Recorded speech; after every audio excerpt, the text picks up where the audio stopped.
истоки. Зашло ярило над полями, раскрасив в золото жнывье. Запели птицы над лесами, сгоняя ночи забытье.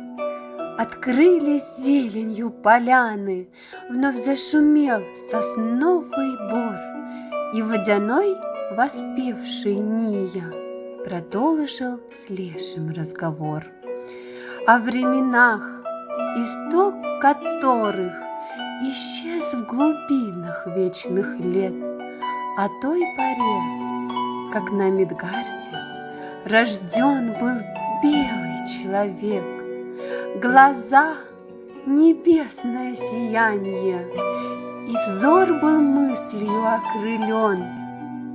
Тот человек, богов потомок, был силой духа наделен.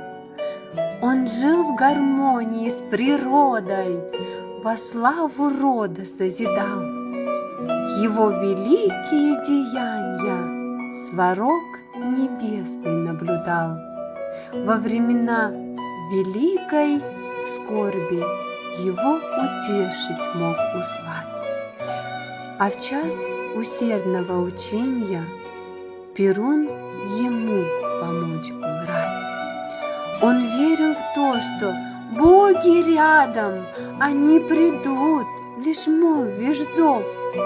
И эту веру сохранил он для своих внуков и сынов, то быль, укрытая веками, хранима до последних дней, и только лишь в преданиях древних соединимо сердцем с ней.